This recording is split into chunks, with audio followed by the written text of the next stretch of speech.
At the mouth of the ocean, into the face of me, her reflection, she stands admitting from a hysterical desperation, surrendering into this obsidian ocean, arms outstretching to embrace Orion, demands in each hand, containing an urgency to grasp invisible destinations.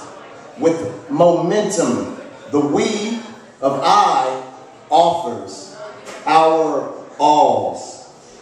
To a whom? To a what? With this confusion, we plunge in it then. Underneath the surface, we travel weightless. In that saturated space where names achieve no identification, receding, then lunging forth, materializing, sacrificing our force into form. In this particular abyss, chaos and excess, Dionysus floats fractalized from us towards us. Indigo clouds swarm us, witnessing our interaction, though sensation alone, and through sensation alone, we confront dull light. Breaking the surface, we find the sky a golden lyre, reflecting the light we can barely see or hear. Of the 7 strings, each vibration materializes as the big data compresses all into simple systems. Our intention extemporizes. Violets, magentas, saffrons, fluorescent tones merge into an astounding emerald tree whose branches form an ibis's head. Unable to select the words to offer it our questions, it notices our failures and looks to the sky for harmony. Suddenly, strings sing atonal tones that conjure forth from the tree's trunk a man who's been dancing the whole time inside. Softly he approaches, humming, until he is disturbed by us. From his mouth, these words abduct. If it is indescribable, it is necessary. Its impact is all stomach ache. When unrequited, all ash. Mandatory maintenance unavoidable. So how can you not, especially when it knots? Begging to be untied, ultimate unifier, Apollonian, Dionysian emulsifier. Nothing smooth to it. This jagged, unjaded one, always there, waiting, intensely involved, investigating, replicating, ancient instigator. All in the war, all in the peace. In every dimension, dark matter, antimatter, in all matter, it is there. Taken form in shin rings and obelisks.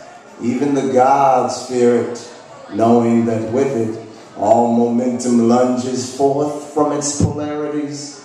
In this obsidian ocean, we boat, we ship.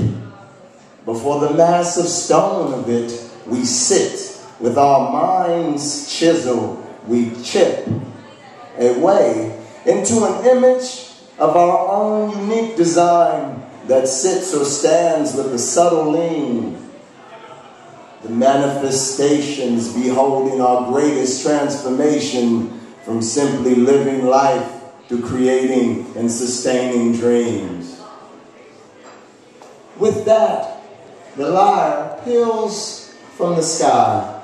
A blinding light burns, purifying our eyes. After we adjust, in his hands, it is, as he plays delicate fugues that encourage all the dead to rise and live.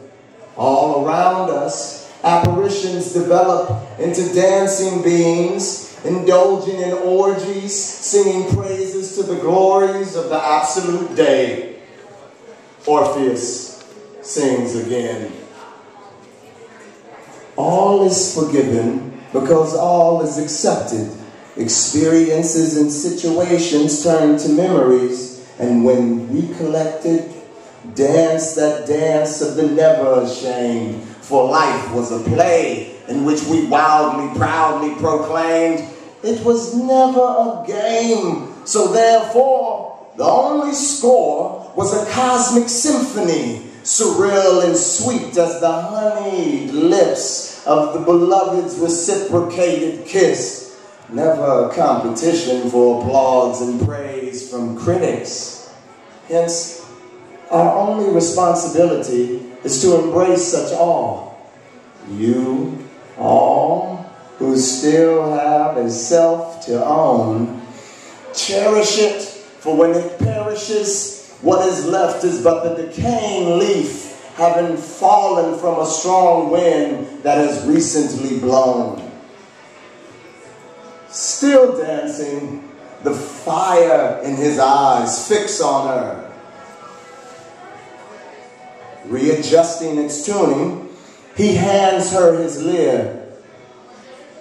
Once in her grasp, he morphs into an obsidian bull, its mouth dripping wine, its eyes glowing saffron. She cringes, noticing the crowd staring at them with sacrificial intentions. Finally allowing her furies to explode her, she shatters into sharp pieces. On the floor, she lays like a scattered vase glowing from the reflection of the illumined obsidian whirlpool that hovers in her place. Its mouth as wide as the Sphinx's cave.